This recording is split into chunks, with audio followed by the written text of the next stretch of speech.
Indrajit study point में आप सभी का स्वागत है। हम पढ़ रहे हैं एनसीईआरटी क्लास 9 चैप्टर 4 जलवायु भाग 5, जिसमें हम पढ़ेंगे ग्रीष्म ऋतु, गर्मी के महीने के बारे में कि गर्मी का महीना कब आता है, कब जाता है।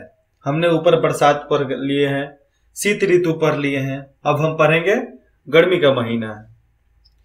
तो सूर्य के उत्तर की ओर, सूर्य जब उत्तर की ओर आभासी गति के कारण भूमंडलीय ताप पट्टी उत्तर की तरफ खिसक जाता है, जब सूर्य अपनी पट्टी से उत्तर की तरफ खिसक जाता है, जब समझो कि धरती जब घूमती है ना, तो एक तो गोलाकार घूमती है, लेकिन कभी कभी अपना एंगल चेंज कर लेती है। एंगल चेंज करने की वजह से अपना सूर्य और उत्तर की तरफ दिखता है। गर्मी के महीना में देखना कि सूर्य एकदम उत्तर से जाता है, मतलब अपने ऊपर से उत्तर साइड में दिखेगा, मतलब सेंटर में नहीं दिखेगा, उत्तर साइड में दिखेगा। तो इसी की वजह से गर्मी वहां पर पड़ता है।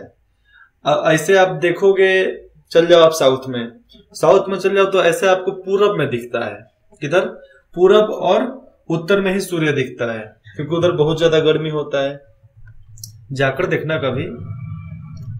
मार्च से मई तक भारत में ग्रीष्म ऋतु होता है। देखो, मार्च से मई तक प्रचंड मतलब प्रकांड गर्मी होता है भारत में, जिसमें गर्मी का छुट्टी भी होता है। मजा आता होगा ना गर्मी की छुट्टी में। अरे 9th क्लास में हो, गर्मी का छुट्टी तो मिलेगा ही, एकदम मजा आ जाता है ना उसमें। सबसे खराब बात है गर्मी का छुट्टी, क्योंकि हम उस 1 महीने का समय बर्बाद कर देते हैं, और 1 महीने का समय अगर हम बर्बाद नहीं करते हैं तो जिंदगी में बहुत आगे बढ़ेंगे। ऐसा बात नहीं है, घर पे रहो, कुछ अलग पढ़ाई कर लो 1 महीने में। ताप पट्टी के स्थानांतरण के प्रभाव का पता विभिन्न अक्षांशों पर मार्च से मई के दौरान रिकॉर्ड किए गए तापमान को देखकर लगाया जा सकता है। अब देखो, जो ताप पट्टी है उसका बदलाव कितना हुआ है, वे एक मतलब वहां पर रडार लगा रहता है स्केल नापने के लिए। तो मार्च से मई के दौरान एक रिकॉर्ड, तापमान में रिकॉर्ड दर्ज किया जाता है। इतना डिग्री सेल्सियस, इतना डिग्री सेल्सियस, इतना डिग्री सेल्सियस, 40, 45, 50, 54, 58, 60 डिग्री सेल्सियस।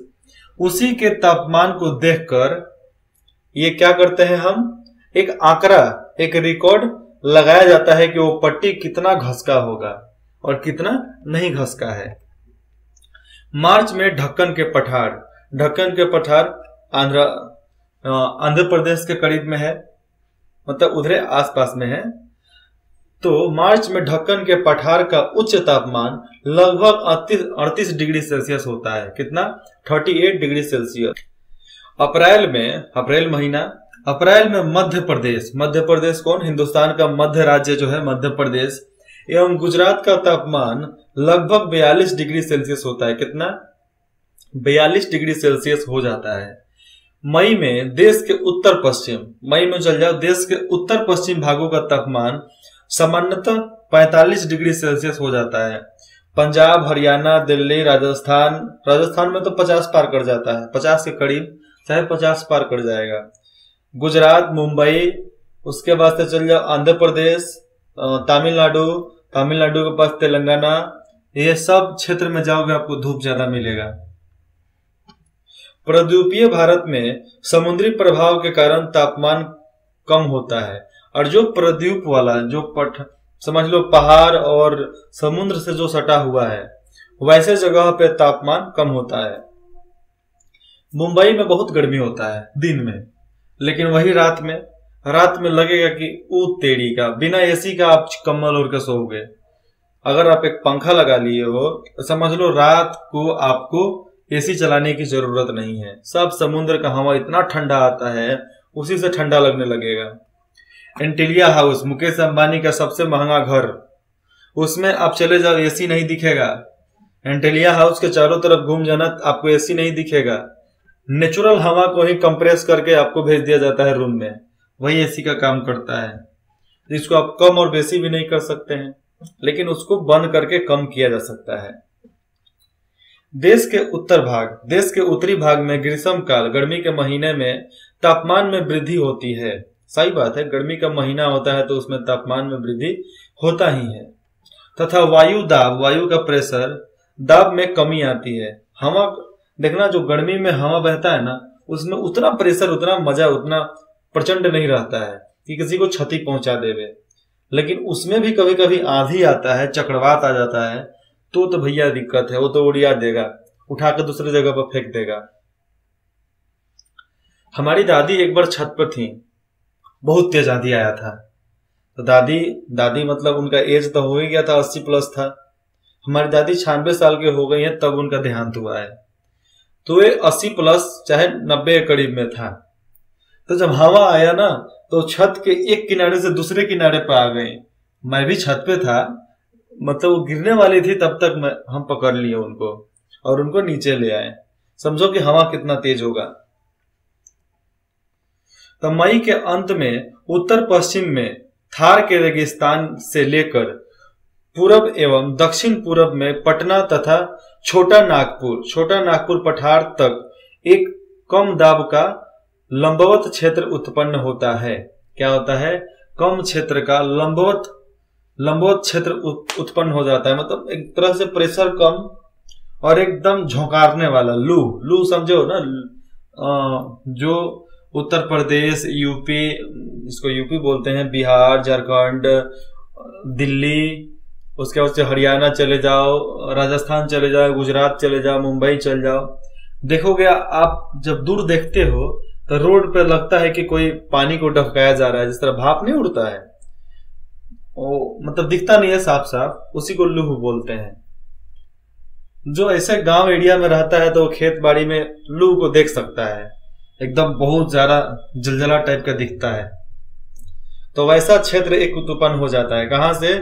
रेगिस्तान से लेकर थार रेगिस्तान, राजस्थान से गुजरात से आप ले लो मुंबई नहीं, दिल्ली से आप उत्तर प्रदेश, मध्य प्रदेश, झारखंड, ओडिशा होते हुए बिहार, तो फिर ये बंगाल तक जाता है। उसके बाद नहीं जाता है क्योंकि उधर ठंडा मौसम होता है, इसलिए नहीं जा पाता है।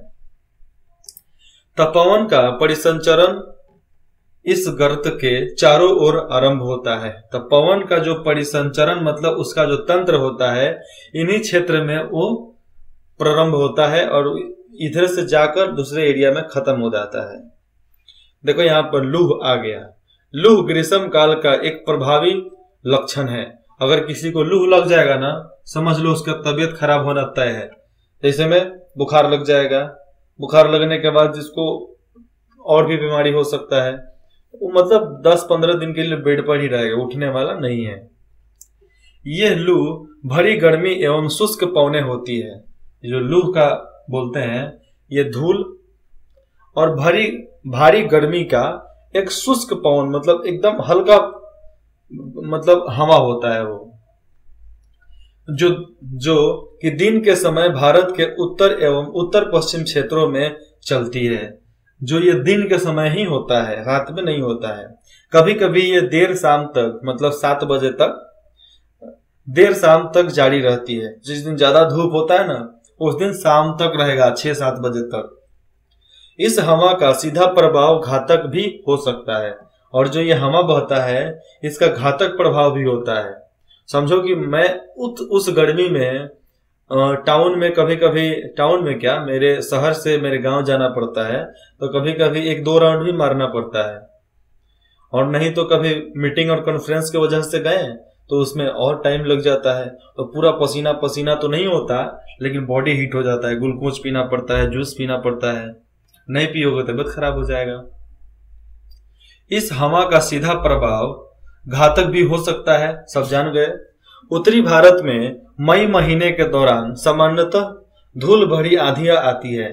जो उत्तरी भारत है वहां पर, मतलब जो मई का महीना होता है उसमें धूल भरी आंधी तो आता ही है। जो भी उत्तर प्रदेश, बिहार, दिल्ली और मध्य प्रदेश में रहता है उसको पता होगा, जब हवा आता है तो कितना धूल लेकर आता है साथ में। ये आंधियां अस्थायी रूप से आराम पहुंचाती है। ये एक तरह से आराम पहुंचाती है, ठंडा हवा लाती है, क्योंकि ये तापमान को कम कर देती है तथा अपने साथ ठंडे समीर एवं हल्की वर्षा लाती है।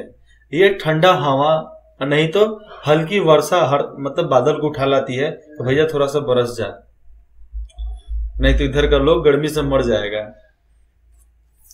इस मौसम में कभी कभी तीव्र हवाओं के साथ गरज वाला क्या मूसलाधार वर्षा भी होती है। और कभी कभी मई के महीना में, मई जून के महीने में एकदम पूरा बादल गरजता है, खूब बारिश होता है, खूब बारिश होता है। और इस महीने में जो बारिश होता है ना, कभी कभी बहुत तेज, तो 7 दिन 8 दिन तक लगातार होते रहता है। जिस तरह अभी 2023 में इस जुलाई के महीने में दिल्ली हरियाणा में हुआ है। दिल्ली हरियाणा पूरा डूब गया है। 2023 का याद रखना कि दिल्ली हरियाणा डूब गया था पूरा।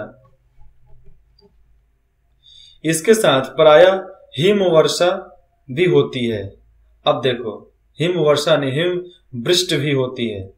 कभी कभी देखते हो गर्मी के महीने में बर्फ गिरता है, बर्फ का बारिश होता है, छोटा छोटा बर्फ पानी में गिरता है। मतलब बारिश जब होता है तो उसके साथ बर्फ भी गिरता है।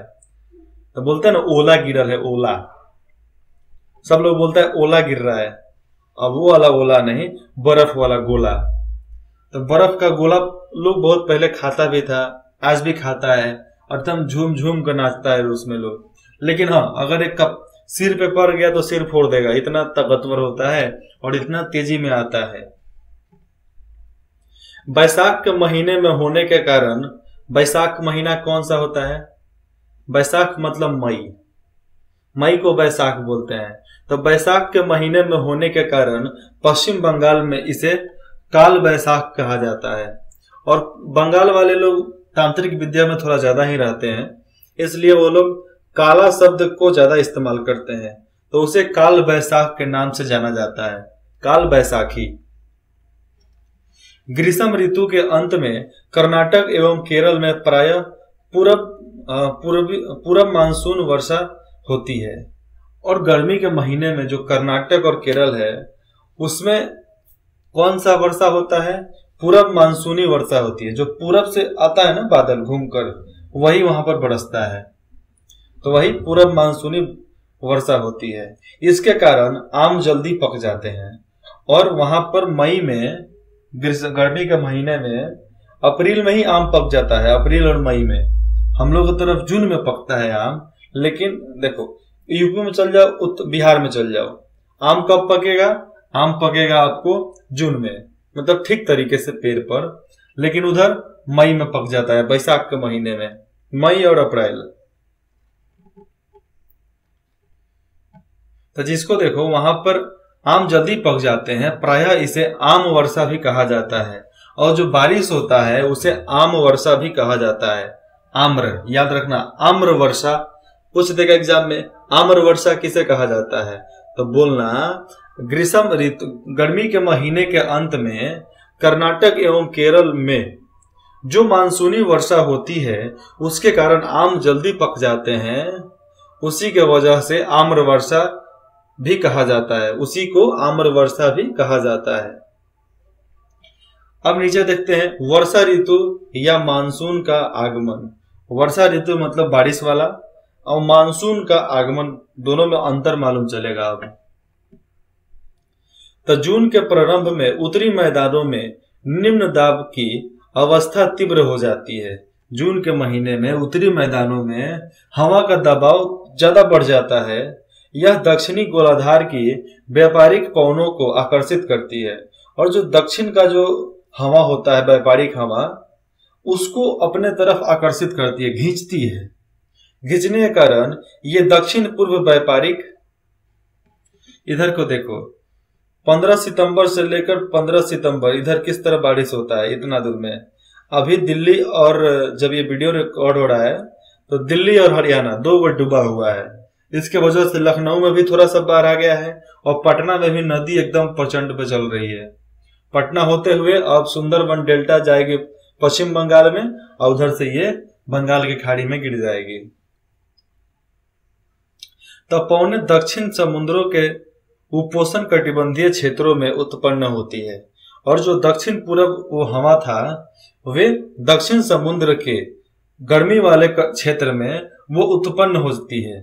ठीक है। उसके बाद चूंकि ये पवने गर्म महासागर, क्या होता है, गर्म महासागरों के ऊपर से होकर गुजरती है, और जितने भी गर्म पानी वाला समुद्र है उसके ऊपर से वो गुजरती है पानी के लहरों पर से। इसलिए ये अपने साथ इस महाद्वीप में बहुत अधिक मात्रा में नमी लेती है और गर्मी वाले एरिया से निकलती है जहां पानी गर्म होता है, जिसके वजह से बहुत ज्यादा नमी बादल में चला जाता है, मतलब पानी ही चला जाता है। बहुत जगह शहर में जब चक्रवात का बारिश होता है तो चक्रवात समुद्र से उठता है, जिसके वजह से साथ में मछली भी चली जाती है ऊपर हवा में, मतलब पानी के साथ मछली भी चली जाती है। जब बारिश होता है तो मछली भी आसमान से नीचे गिरती है। ऐसा अनोखा चीज अपना हिंदुस्तान में भी देखने को मिलता था। पहले जब हम छोटे थे तो जब बारिश होता था तो हम लोग द्वार पे, मतलब अपने घर के आगे जो जमीन होता था उस पे हम लोग मछली बीनते थे, छोटी छोटी मछली, पोठिया, डेढ़िया, चरंगा। तो ये सब पानी के साथ जब ऊपर चले जाते थे तो वही फिर बरसता था, तो हम लोग बीनते थे और उसको बनाकर खाते थे। तो ये समझ गए, इसलिए उसकी मात्रा में नमी आती है। ये पौने तीव्र होती हैं, हवा तेज होता है तथा 30 किलोमीटर प्रति घंटे के औसत गति से वेग से चलती है। 30 किलोमीटर प्रति घंटा के स्पीड से वो चलती है। जिसके बाद सुदूर उत्तर पूर्वी भागों को छोड़कर ये मानसूनी पवने देश के शेष भाग में लगभग 1 महीने में पहुंच जाती है। अब देखो, उत्तर पूर्व भाग छोड़कर, उत्तर और पूरब भाग छोड़कर बाकी जो एरिया है देश का उसमें 1 महीने में पहुंच जाती है ये हवा और ये बारिश पहुंच जाता है, जिसके वजह से क्षति भी कभी कभी हो जाती है। दक्षिण पश्चिम मानसून का भारत में अंतर्वाह यहाँ के मौसम को पूरा तरह परिवर्तित कर देता है। जो दक्षिण पश्चिमी का मानसून होता है, दक्षिण और पश्चिम का मिलकर जो बनता है, वे भारत के अंतर्वाह या मौसम को पूरी तरह बदल कर रख देता है, झंझोर कर रख देता है। मौसम के प्रारंभ में पश्चिम घाट के मौसम जब शुरुआत होता है तब पश्चिम घाट के पवनमुखी भागों में भारी वर्षा लगभग 250 सेंटीमीटर से अधिक होती है। कितना होती है? पश्चिम घाट किधर जाएगा? पश्चिम मतलब मुंबई, राजस्थान और गुजरात, उधर पानी 250 सेंटीमीटर से भी अधिक होती है। अब है ढक्कन का पठार एवं मध्य प्रदेश के कुछ भाग में भी वर्षा होती है। ढक्कन का पठार आंध्र प्रदेश, तेलंगाना, मध्य प्रदेश में भी बारिश होती है। यद्यपि यह क्षेत्र विशिष्ट छाया क्षेत्र में आता है, और ये जो क्षेत्र है ये विशिष्ट छाया क्षेत्र मतलब पठारों के बीच में आने की वजह से ठीक से धूप पहुंच नहीं पाता है, इसलिए छाया क्षेत्र बोलते हैं इसे। समझ में आया क्यों छाया क्षेत्र बोलते हैं? तो याद रखना, छाया क्षेत्र किसी को बोलते हैं तो एक यही कारण होता है, पठार नहीं तो पर्वत। इस मौसम की अधिकतर वर्षा देश के उत्तर और पूर्व भागों में होता है। किधर? उत्तर पूर्व भागों में होता है इस मानसून का वर्षा। जो दक्षिण पश्चिम वाला वर्षा होती है वो देश के उत्तर पूर्व में होता है। फिर है खासी पहाड़ी के दक्षिणी श्रृंखला में स्थित मासीन राम, जो वहां के खासी पहाड़ी में है, वो श्रृंखला में बसे हुए स्थित वहां के मासीन राम विश्व में सबसे अधिक औसत वर्षा प्राप्त करता है। और जो वहां का मासीन राम जगह है वो विश्व में सबसे अधिक वर्षा प्राप्त करता है। वहां पे गंगा की घाटी में पूरब से पश्चिम की ओर, गंगा घाटी में पूरब से पश्चिम की ओर वर्षा की मात्रा घटती जाती है। तो पूरब से वर्षा जाएगी पश्चिम तो वहां वर्षा मतलब बरसात कम होता रहता है, क्योंकि उधर गर्मी का मौसम है ना ज्यादा, इसलिए तापमान कम होता है। इसके वजह से बारिश भी इधर खत्म हो जाती है, उधर नहीं जाती है। अब देखो है कि गंगा इधर से भी उठाती है, मतलब गंगा के पूरब से पानी उठा और फिर जाकर पश्चिम में बरस गया, जिसके वजह से वो फिर आ जाएगा इधर बिहार होते हुए बंगाल चला जाएगा। अन्यथा अगर नहीं गया तो उधर के लोग तबाह हो जाएंगे। राजस्थान एवं गुजरात के कुछ भागों में बहुत कम वर्षा होती है। कितना होता है? बहुत कम होता है। क्यों कम होता है? क्योंकि वो थार रेगिस्तान है, इसलिए उधर बारिश कम होती है, पेड़ पौधा कम है, आकर्षण कम होता है बादल का, इसलिए नहीं होता है। लेकिन जब भी होता है तबाही मचा देता है। मानसून से संबंधित एक अन्य परिघटना है वर्षा में विराम। मानसून से संबंधित एक और परिघटना है जिसे बोलते हैं वर्षा में विराम, वर्षा रुक गया। इस प्रकार इनमें अर्ध एवं शुष्क दोनों तरह के अंतराल होते हैं। अर्ध गर्मी, थोड़ा शुष्क नरमी, ऐसे भाग भी वहां पर होते हैं। दूसरे शब्दों में मानसूनी वर्षा एक समय में कुछ दिनों तक ही होती है, और दूसरे शब्दों में जाने तो मानसूनी वर्षा कुछ दिनों तक होता है, ज्यादा नहीं होता है।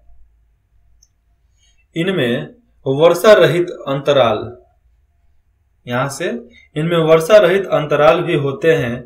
मानसून में आने वाले ये विराम मानसूनी गर्त की गति से संबंधित होता है। ये मानसूनी गर्त के गति से नियंत्रण भी होता है, उसी से संबंधित भी होता है। विभिन्न कारणों के गर्त एवं इसका अक्ष उत्तर या दक्षिण की ओर खिसकता जा रहा है, जिसके कारण वर्षा का स्थानिक वितरण सुनिश्चित होता है। जब मानसून के गर्त का अक्ष मैदान के ऊपर होता है तब इन भागों में वर्षा अच्छी होती है। अगर ये मानसून का गर्त उस क्षेत्र से ऊपर होता है तो वहां पर वर्षा अधिक होता है। अगर जहां पर बादल होगा वर्षा वहीं पर होगा ना, दूसरी जगह थोड़े होता है। ऐसे समझो कि हमारे जिला और हमारे मतलब जहाँ गांव है, सिटी है, उसके ऊपर बादल दिख रहा है तो बारिश कहाँ होगा? जहाँ बादल नहीं दिख रहा वहां थोड़े होगा। हमारे पास बादल दिख रहा है, यहाँ पर बारिश हो जाएगा। इन भागों में वर्षा अच्छी होती है। दूसरी ओर जब अक्ष हिमालय के समीप चला जाता है, जब वही हवा जब से हिमालय के करीब चला जाता है, तब मैदानों में लंबे समय तक शुष्क अवस्था रहती है।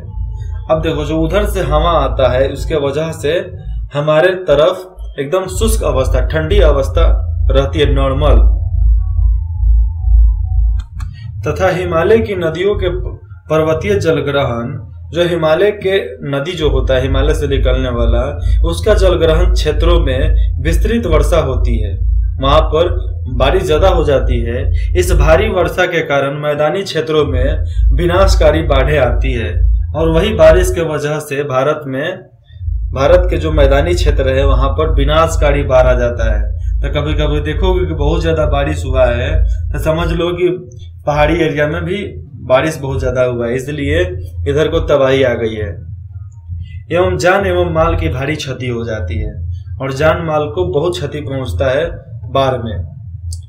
उष्णकटिबंधीय निम्न दाब की तीव्रता एवं आवृत्ति भी मानसूनी वर्षा की मात्रा एवं समय को निर्धारित करती है, और जो गर्मी वाला क्षेत्र होता है उसका प्रेशर ही किसी भी चीज को बढ़ाता है और घटाता है, खींचता है या छोड़ता है, जिसकी वजह से समय समय पर हर चीज के मात्रा में एक बदलाव होते रहता है। जिस तरह बारिश हो गया, मानसून हो गया, ठंडा हो गया, तो उनके क्षेत्र में बदलाव हो जाते हैं।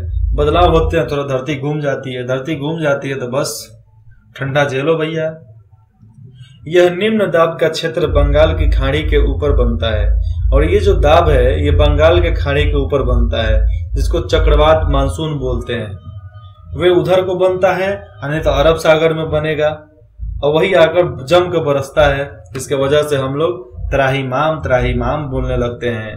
जिस तरह देवता लोग बोलते थे जब असुर हराते थे ना, तो ब्रह्मा जी के सामने बोलेंगे त्राहिमाम प्रभु त्राहिमाम त्राहिमाम, हम तो बर्बाद हो गए, लुट गए, उधिया गए, राक्षसवा सब हमको मार के गिरा दिया, चुटवा दिया, ऐसे जाके बोलने लगते हैं लोग।